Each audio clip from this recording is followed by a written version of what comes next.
As part of teaching in the early years, I use a mixture of both adult-led activities and child-led activities. Alongside these, I also thread routines into the timetable. Here are my 10 favourite routines. Okay, so I have my list here of 10 routines I like to use in the classroom. The first one is using songs for the changes in the day. So if we're moving from maybe the morning where the children have been playing and I want to have them on the carpet, we will sing the welcome song or a come to the carpet song, and it's just a way of asking the children to just calmly put their things down and come and join me on the carpet. I really find that it's a good way of making a smooth transition between different areas of the day.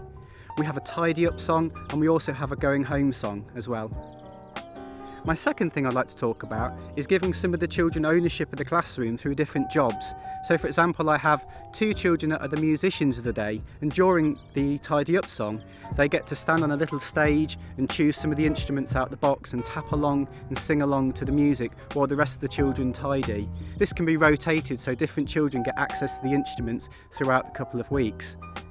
Also, another one that I saw in an Ofsted video that I really like, and I've kind of adjusted slightly, and that's kind of having like classroom inspectors or classroom police. And at the end of tidy up time, or at the end of some activities, 2 of the children either wear some funny glasses or some policeman's helmets, and they get to go around the classroom and check to see that everything has been tidied up, and they come and report back to the group and say if everything's been done, and then they can assign children different jobs to say, oh, that Lego's not been put away in the right box, or the pencils need to be put in the right pots.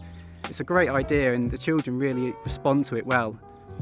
My third routine is always having an activity on entry. So for example, the children when they come in, it's all about promoting their independence. They have to put their own coat away, put their bag away, get out their reading folders. But also, even from a nursery age, they can be self-registering, they could be finding a picture, or even trying to have a go at writing their name, copying their name from a name card. They could be having a go at tracing numbers. There might be some individual targets that you want some children to do when they come in. You could have differentiated activity books. I just choose it as a very short activity just to settle in the children before we do the register in the morning on the carpet formally. My fourth activity I really like to do is wake and shake. This is especially good after like a wet dinner where the children haven't moved around as much and they're a bit fidgety, and you're just about to talk about something and you can see that their attention span has gone. I've made a couple of videos for the children to dance along to. I've got a Pokemon video and a Mario video. Check out my website or my channel to check out those videos. They just help wake up the children and re-motivate them for the afternoon. It's also good maybe midway through the day if you're finding that the children just need to burn a bit more energy and just refocus.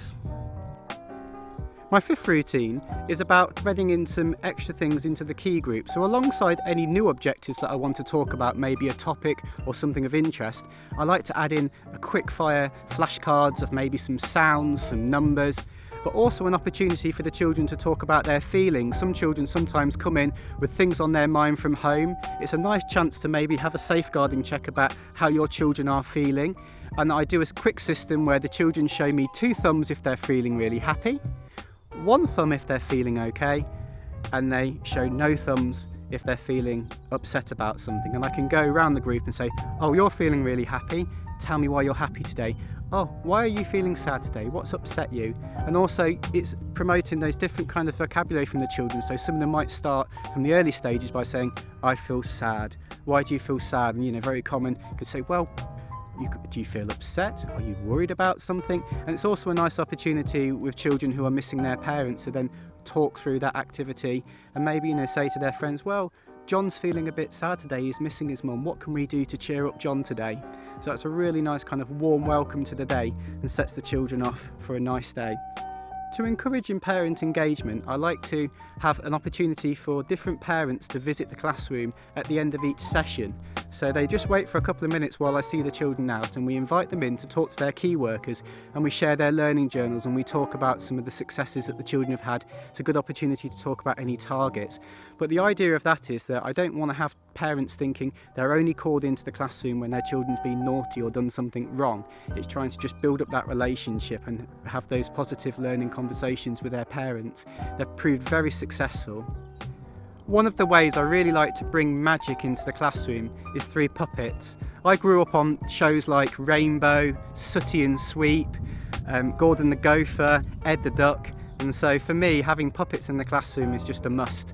I have a rabbit called Carrots, I'll put some links in below, and also have an alien called Pom Pom.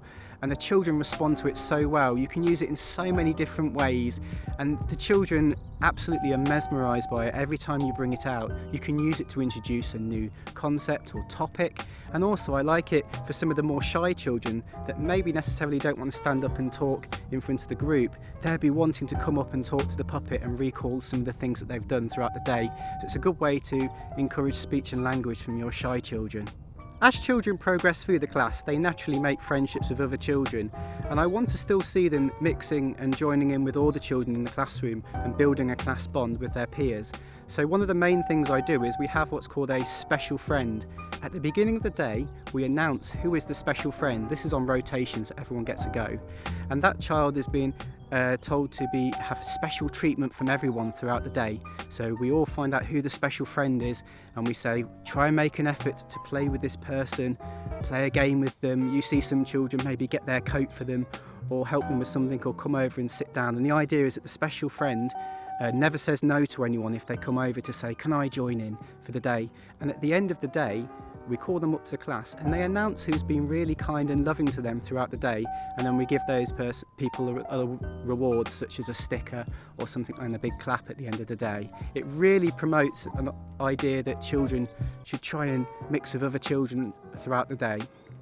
Number 9 is show and tell. It can be really difficult when children keep bringing in lots of things at the beginning of the day, but I do think it's important for them to have an opportunity to share some of the toys from home or some of their experience, maybe their fairground pictures, or there could be a train ticket of somewhere they've gone that's very special. And giving them that opportunity to share it with the rest of the class is really important. I think also it keeps me up to date with what the latest things are that children are into, what their latest interests are, what their latest TV shows and toys are, and that helps me then feed that back into the interest-based planning that we do. And also it gives me an interest. I can say, who else is into Peppa Pig today? And it can just give me a quick overview of some of the new trends and things that the children are into. My final routine I really like is a learning review that I do at the end of the morning and at the end of the day. And this is an opportunity for everyone to join together for a few minutes, and we just talk about what learning has gone on in the classroom. It's really effective if you can get your key workers and staff to take photographs of the children's learning, and you can show it up on the board or on a screen. But also you could show some of the work that the children have done, and it can really motivate other children to have a go at doing those activities in the afternoon or the next day. You know, for example, I've had some children that have done some amazing painting and done some labelling and captions underneath, and you know, showing that and praising it and getting the group to praise that child then motivates other children to go, oh, I'm going to have a go at doing that after dinner.